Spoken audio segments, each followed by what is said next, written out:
تحریک انصاف کے منحرف بانی رکن اور فارن فنڈنگ کیس کے مدعی اکبر ایس بابر کا کہنا ہے کہ وزیر اعظم عمران خان جانتے ہیں کہ اس کیس میں نہ صرف وہ خود بطور وزیر اعظم نااہل ہو سکتے ہیں بلکہ ان کی جماعت تحریک انصاف پر بھی پابندی عائد ہو سکتی ہے، لہٰذا وہ اس کیس کا فیصلہ نہیں ہونے دے رہے۔ اکبر ایس بابر نے الزام لگایا کہ الیکشن کمیشن کی اسکروٹنی کمیٹی کیس کو لٹکانے کے لیے ان کے ساتھ تعاون نہیں کر رہی اور یہ بتایا جاتا ہے کہ اس پر وزیر اعظم عمران خان کا بہت زیادہ دباؤ ہے۔ ایک انٹرویو میں اکبر ایس بابر نے بتایا کہ فارن فنڈنگ کیس میں تاخیری حربے استعمال کرتے ہوئے تحریک انصاف اب تک 8 مرتبہ اپنا وکیل تبدیل کر چکی ہے، جبکہ اس کیس کو کالعدم قرار دلوانے کے لیے مختلف عدالتوں میں 7 ریٹ پٹیشنز بھی دائر کی گئی ہیں جو کہ مسترد ہو گئی۔ اکبر ایس بابر کہتے ہیں کہ الیکشن کمیشن نے تحریک انصاف سے فنڈز اور اکاؤنٹس کی تفصیلات مانگی مگر 5 سال تک معاملہ لٹکایا گیا، تب کہیں جا کے اسٹیٹ بینک آف پاکستان نے ڈیٹا فراہم کیا جس میں تحریک انصاف کے پوشیدہ بینک اکاؤنٹس کی کلئی کھلی۔ یوں پتہ چلا کہ عمران خان کی جماعت کے 23 بینک اکاؤنٹس ہیں جن میں اس وقت کروڑوں ڈالرز موجود ہیں، ان میں سے کئی اکاؤنٹس میں ہمسایہ ممالک اور مشرق وسطیٰ سے پیسہ آیا۔ اکبر ایس بابر نے یہ انکشاف بھی کیا کہ فارن فنڈنگ کے معاملے میں ان کے تحفظات دور کرنے کے لیے عمران خان کے بہنوئی نے سن 2013 میں ان کے ساتھ مل بیٹھ کر یہ قضیہ حل کرنے کو کہا تھا۔ عمران خان کے وہ جو بردر ان لا تو وہ یہیں پہ آئے میرے گھر پہ، تو میرے گھر پہ آ کے انہوں نے وہ کہا کہ بھئی ایک راستہ ڈھونڈتے ہیں، آپ کا یہ تنازع ہے، یہ وہ فلان۔ تو میں نے کہا آپ ایک وہ بنا لیں، جسٹس وجی کو اکاؤنٹیبلٹی کمیٹی کا ہیڈ بنا لیں، یہ میرے سارے شواہد ہیں، یہ میرے الزامات ہیں، آپ اس کی تحقیق کر لیں، اگر تو وہ میرے ثابت ہوتے ہیں تو پھر جن کے خلاف جو کارروائی کرنی ہے وہ ہوگی، اور اگر میرے الزامات غلط ثابت ہوتے ہیں میں ایسے بتا لوں، اگر نہیں یہ بڑا مشکل ہے تو ہم ایسے کرتے ہیں ایک اسپیشل آڈٹ کر دیتے ہیں۔ اکبر ایس بابر کہتے ہیں کہ اس کے بعد ہم نے جماعت کی فارن فنڈنگ کے اسپیشل آڈٹ پر اتفاق کیا۔ بابر کے بقول اس آڈٹ میں ثابت ہو گیا تھا کہ میرے تمام تر الزامات درست ہیں اور فارن فنڈنگ کے معاملے میں بڑے پیمانے پر غیر قانونی کام کیے گئے، تاہم بعد ازاں پارٹی نے اس رپورٹ کی توثیق سے انکار کر دیا۔ وہ آڈیٹر پھر میرے یہاں پہ آئے، عمران خان نے دستخط کیے مارچ 9 2013 کو اس ٹی آر پہ، ان کی اپرووڈ آڈٹ کے ذریعے میرے تمام الزامات ثابت ہو گئے۔ امپلائیز کے سیمپل اکاؤنٹ انہوں نے لے کے کہا کہ یہ پیسہ کہاں سے، اس اکاؤنٹ میں کتنا پیسہ، انہوں نے سب کچھ میرے جتنے الزامات اس آڈٹ رپورٹ میں ثابت کر دی۔ اب جب وہ کمیٹی بیٹھی تو کمیٹی کہتی ہے کہ جی پی ٹی آئی والے اس پہ اعتراض کرتے ہیں کہ ان کی آڈٹ رپورٹ نہیں ہے۔ اکبر ایس بابر کا کہنا تھا کہ یہی نہیں بلکہ ان غلط کاریوں کے ذمہ داران کے خلاف نہ تو کارروائی کی گئی اور نہ ہی یہ چلن آج دن تک بند ہوا۔ خیال رہے کہ الیکشن کمیشن میں تحریک انصاف کے خلاف فارن فنڈنگ کا کیس تحریک انصاف کے بانی رکن اور سن 2011 تک مختلف عہدوں پر فائز رہنے والے اکبر ایس بابر نے اپنے وکلاء سید احمد حسن شاہ اور بدر اقبال چودھری کے ذریعے دائر کیا تھا۔ انہوں نے دعویٰ کیا تھا کہ تحریک انصاف نے سیاسی جماعتوں کے لیے موجود قانون پولیٹیکل پارٹیز آرڈر سن 2002 کی واضح خلاف ورزی کی ہے، لہٰذا پارٹی کے چیئرمین عمران خان اور خلاف ورزیوں کے مرتکب دیگر پی ٹی آئی قائدین کے خلاف کارروائی کی جائے۔ الیکشن کمیشن میں دائر کی گئی درخواست میں کہا گیا تھا کہ تحریک انصاف نے سال سن 2007 سے 2012 تک جو فنڈ غیر ممالک سے اکٹھا کیا اس کی تفصیلات الیکشن کمیشن سے چھپائی گئی ہیں۔ اکبر ایس بابر کی درخواست کے مطابق قانون کے تحت ہر سیاسی پارٹی کے لیے ہر سال حاصل کردہ فنڈز،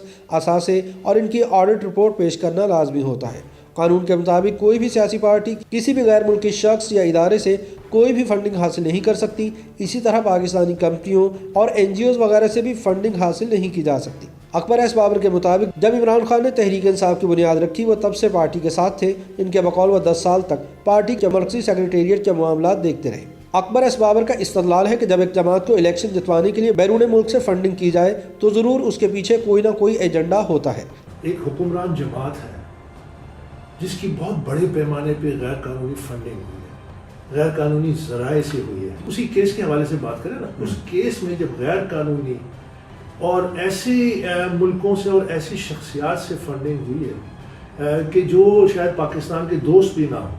اور اگر میں تفصیل میں جاؤں گا تو بہت ساری چیزیں کھل جائیں گی، لیکن یقیناً غیر قانونی فنڈنگ ہوئی ہے۔ اور جب ایک سیاسی جماعت کی جو حکمران جماعت ہے اس کو الیکشن میں کامیاب کرنے کے لیے بہت بڑے پیمانے پہ جب فنڈنگ ہوتی ہے تو کسی مقصد کے لیے ہوتی ہے نا۔ انہوں نے سابق امریکی وزیر خارجہ ہلری کلنٹن کی مثال دیتے ہوئے کہا کہ جب ہلری کو اس عہدے کے لیے نامزد کیا گیا تو امریکی اداروں نے پہلے اس بات کا کھوج لگایا کہ ہلری کی سماجی اور فلاحی تنظیم کو کہاں کہاں سے عطیات موصول ہوتے ہیں، اور آیا مستقبل میں ہلری کلنٹن امریکی وزیر خارجہ بن کر اپنے ڈونرز کے لیے کہیں خارجہ پالیسی کے ساتھ چھیڑ چھاڑ تو نہیں کریں گی، لہٰذا مکمل چھان پھٹک کے بعد ان کے نام کی منظوری دی گئی تھی۔ امریکہ میں ہلری کلنٹن جو تھی وہ 2 دفعہ پریزیڈنٹ اوباما کی جو بیوی تھی فرسٹ لیڈی رہ چکی تھی، لیکن جب ان کو سیکرٹری اسٹیٹ لگا رہے تھے تو انہوں نے ایک بل گیٹس فاؤنڈیشن بنائی ہوئی تھی، تو ان پہ اسپیشل تحقیقات کی کہ ان کے ساتھ ایک اسپیشل کانٹریکٹ کیا کہ آپ کی فنڈنگ عرب ملکوں سے بھی ہوتی ہے، کہیں فورن پالیسی پہ تو امپیکٹ نہیں کرے گی، اور پھر وہ تمام خدشات دور کر کے پھر انہوں نے حلف لیا as secretary of state. Akbar S Babar کے بقول امریکہ، ڈنمارک اور سعودی عرب سمیت بہت سے ممالک سے تحریک انصاف کو فنڈنگ ہوئی ہے، جس کے ثبوت وہ الیکشن کمیشن آف پاکستان کی اسکروٹنی کمیٹی کو فراہم کر چکے ہیں۔ یہ ایک قومی سلامتی کا معاملہ ہے،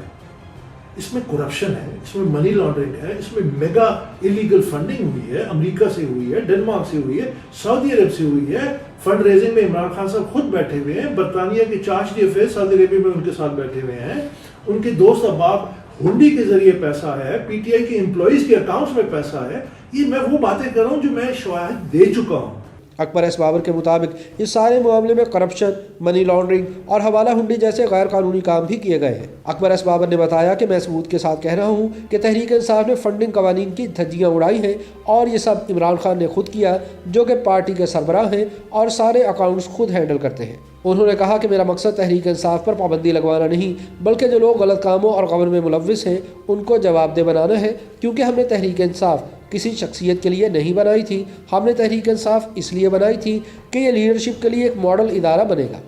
کہ میں نے ایک پارٹی عمران خان ہم سب نے مل کے بنائی، ایک بہت بڑے مقصد کے لیے بنائی۔ اس کا مقصد یہ تھا کہ ہم یہ تمام غیر قانونی کام خود نہیں کریں گے اور سسٹم کو پاک کریں گے۔ اکبر ایس بابر نے بتایا کہ سن 2011 میں مجھے کچھ ایسی چیزیں ملی جو غیر قانونی تھی۔ میں نے جو کچھ دیکھا اور سمجھا وہ عمران خان کے کرپشن مخالف بیانیے کے خلاف تھا۔ یہ سب میرے جیسے سیاسی کارکن کے لیے قابل قبول نہیں تھا، میرا ضمیر یہ برداشت نہیں کر سکتا تھا۔ چنانچہ میں نے عمران خان کو 7 صفحات پر مشتمل ایک طویل خط لکھا جس میں سارے غیر قانونی کاموں کی نشاندہی کی گئی۔ اس خط کے بعد میں خاموش ہو کر گھر بیٹھ گیا۔ مجھے یقین تھا کہ عمران خان اس پر ایکشن لیں گے۔ اس دوران میری عمران خان کے بہنوئی سے ملاقات ہوئی تو ان کی جانب سے پیغام دیا گیا کہ میں پارٹی میں دوبارہ متحرک ہو جاؤں اور یہ کہ میری تمام شکایات کا ازالہ کیا جائے گا، لیکن میں نے جواب دیا کہ پہلے عمران خان پارٹی میں کرپشن کا خاتمہ کریں اور غیر قانونی کاموں کے مرتکب افراد کے خلاف ایکشن لیں۔ اکبر ایس بابر کہتے ہیں کہ اس کے بعد میں انتظار کرتا رہا کہ ہماری آڈٹ رپورٹ پر عمران خان ایکشن لیں گے، مگر انہوں نے کوئی ایکشن نہیں لیا، جس پر سن 2014 میں مجبوراً میں تمام ثبوتوں کے ہمراہ الیکشن کمیشن آف پاکستان پہنچ گیا۔ تاہم اکبر ایس بابر کا کہنا ہے کہ کئی برس گزر جانے کے باوجود Imran Khan foreign funding case کا فیصلہ نہیں ہونے دے رہے اور الیکشن کمیشن کا کام میں روڑے اٹکا رہے ہیں، جس کی بنیادی وجہ یہ ہے کہ وہ جانتے ہیں کہ اگر اس کیس کا فیصلہ ان کے خلاف آ گیا تو وہ نہ صرف وزارت عظمیٰ سے فارغ ہو جائیں گے بلکہ ان کی جماعت پر بھی پابندی عائد ہو جائے گی۔ YouTube پر گوگلی نیوز دیکھنے کے لیے youtube.com کی سرچ بار میں googly news T V type کریں۔ گوگلی نیوز کے پیج پر سرخ رنگ کے سبسکرپشن والے بٹن پر کلک کرنا نہ بھولیے۔ YouTube پیج پر اپلوڈ ہونے والی ویڈیوز سے باخبر رہنے کے لیے بیل آئیکن پر کلک کیجیے۔ آپ کو ہر نئی ویڈیو کے بارے میں نوٹیفیکیشن موصول ہو جائے گا۔